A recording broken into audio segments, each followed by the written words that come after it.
What is up? I just kicked the tripod. What is up? How are you doing? Good to have you here with me reading again A Course in Miracles. After some procrastination of myself, I finally got back up and got to doing what I said I could do today and was able to do today because I'm free to do it today. But procrastination happens. It's something that's part of all of us, but it's not meant to persist. Procrastination is not meant to persist. Take that thought with you. And whatever you're thinking about doing or should be doing, telling yourself you should be doing, it's just procrastination, but it's not meant to persist, okay? I just came up with that. It's kind of profound, but it means a lot. I'm Joseph. Welcome back to the book A Course in Miracles. As I am your reader, I am the teacher, but I am also learning. As you teach, so too shall you learn. Learning the book A Course in Miracles as I am reading and teaching it to those who follow, those who are interested, those who wish to know more about it. Today, I continue with chapter 7, section 10, the confusion of joy and pain. The confusion of joy and pain. If you're just joining this channel, like I said a moment ago, my name is Joseph, and I would appreciate it. I would be gladly appreciative of you if you were to give me a like. Comment to me where you're reading this or listening to this book from, and hit that subscription button too, because I read this to you as close to one section a day as possible. And I want to hear from you. Let me know in the comments if you've read this book, if you've had this book, if you're contemplating getting this book, because it is a transformational collection of text. It is very transformational, and I highly recommend it. If there's any book in the world that I highly recommend, yes, it would be the book called A Course in Miracles. So without further ado, let's put this bookmark back here. I got my incense wafting up and giving a fine aroma of the area and space. And again, I say I'm on section 10, the confusion of pain and joy. The kingdom is the result of premises, just as this world is. You may have carried the ego's reasoning to its logical conclusion, which is total confusion about everything. If you really saw this result, you could not want it. The only reason you could possibly want any part of it is because you do not see the whole of it. You are willing to look at the ego's premises, but not at their logical outcome. It is not possible that you have done the same thing with the premises of God. No, is it not possible that you have done the same thing with the premises of God? That's the question. Your creations are the logical outcome of His premises. His thinking has established them for you. They are exactly where they belong. They belong in your mind as part of your identification with His. But your state of mind and your recognition of what is in it depend on what you believe about your mind. Whatever these beliefs may be, they are the premises that will determine what you accept into your mind. It is surely clear that you can both accept into your mind what is not there and deny what is.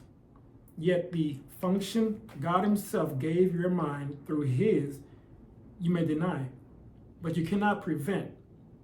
It is the logical outcome of where you are. The ability to see a logical outcome depends on the willingness to see it, but its truth has nothing to do with your willingness. Truth is God's will. Share His will, and you share what He knows. Deny His will is yours, and you are denying His kingdom and yours. The Holy Spirit will direct you only so as to avoid pain. Surely, no one would object to this goal if you recognized it. The problem is not whether what the Holy Spirit is saying is true, but whether you want to listen to what He says. You no more recognize what is painful then you know what is joyful, and are, in fact, very apt to confuse the two. The Holy Spirit's main function is to teach you to tell them apart. What is joyful to you is painful to the ego, and as long as you are in doubt about what you are, you will be confused about joy and pain. This confusion is the cause of the whole idea of sacrifice. Obey the Holy Spirit, and you will be giving up the ego, but you will be sacrificing nothing. On the contrary, you will be gaining everything. If you believe this, there will be no conflict. That is why you need to demonstrate the obvious to yourself. It is not obvious to you. You believe that doing the opposite of God's will can be better for you. You also believe that it is possible to do the opposite of God's will. Therefore, you believe that an impossible choice is open to you, and one which is both fearful and desirable. Yet God wills. He does not wish. Your will is as powerful as His because it is His. The ego's wishes do not mean anything because the ego wishes for the impossible. You can wish for the impossible, but you can will only with God. This is the ego's weakness and your strength. The Holy Spirit always sides with you and with your strength. As long as you avoid His guidance in any way, you want to be weak. Yet weakness is frightening. What else then can this decision mean except that you want to be fearful? The Holy Spirit never asks for sacrifice, but the ego always does. When you are confused about this distinction in motivation, it can only be due to projection. Projection is a confusion in motivation, and given this confusion, trust becomes impossible. No one gladly obeys a guide he does not trust, but he does not mean that the guide is untrustworthy. In this case, it always means that the follower is. However, this too is merely a matter of his own belief. Believing that he believes that everything can betray him. Yet this is only because he has elected to follow false guidance. Unable to follow this guidance without fear, he associates fear with guidance and refuses to follow any guidance at all. If the result of this decision is confusion, this is hardly surprising. The Holy Spirit is perfectly trustworthy as you are. God Himself trusts you, and therefore your trustworthiness is beyond question. It will always remain beyond question, however much you question it. Again, I say it will always remain beyond question, however much you may question it. I said before that you are the will of God. His will is not an idle wish, and your identification with His will is not optional, since it is what you are. Sharing His will with me is not really open to choice, though it may seem to be. The whole separation lies in this error. The only way out of the error is to decide that you do not have to decide anything. Everything has been given you by God's decision. That is His will, and you cannot undo it. Even the relinquishment of your false decision-making prerogative,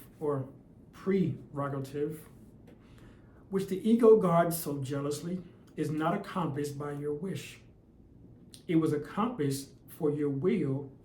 It was accomplished for you by the will of God, who has not left you comfortless. His voice will teach you how to distinguish between pain and joy, and will lead you out of the confusion you have made. There is no confusion in the mind of the Son of God, whose will must be the will of the Father, because the Father's will is His Son. Because the Father's will is His Son. Miracles are in accord with the will of God, whose will you do not know, because you are confused about what you will. This means that you are confused about what you are. If you are God's will and do not accept his will, you are denying joy. The miracle is therefore a lesson in what joy is. Being a lesson in sharing is a lesson in love, which is joy. Every miracle is thus a lesson in truth, and by offering truth, you are learning the difference between pain and joy. By offering truth, you are learning the difference between pain and joy. And what I see out of this, the whole thing, is like what pain is and what joy is, and we confuse pain with joy, because in the long run, seeing things like we think give us joy are those outside things that we put in our bodies, the things we think give us joy. Drugs and alcohol, for instance, all right? In the long run, that joy becomes a big pain. Even as those who drink a lot, those who do drugs a lot, they realize in the long run, it's only pain and suffering, right? But they can't even come to a conclusion to stop the pain and joy, the pain and suffering, and receive joy instead. Pain and suffering looks like joy until you have had enough of it, till you have saw that there is no joy. There was an illusion of joy. There was confusion of joy with it. That's the title of this section, The Confusion of Pain and Joy, right? But that's my take on this. What about you? Please let me know in the comments what you think about this section. And don't forget also, check out the playlist at the end of this video, where I have all the sections that I've done so far, and you can catch up. You can do a quick review and see how far I've come, and catch up, like I said, and tag along with me with this book. But I'll remind you, as I always do, that this book is a course in miracles. It is a required course, but the only thing that is not required of it is the length of time you take to complete it. Thank you once again for reading with me today, and I will see you again next time.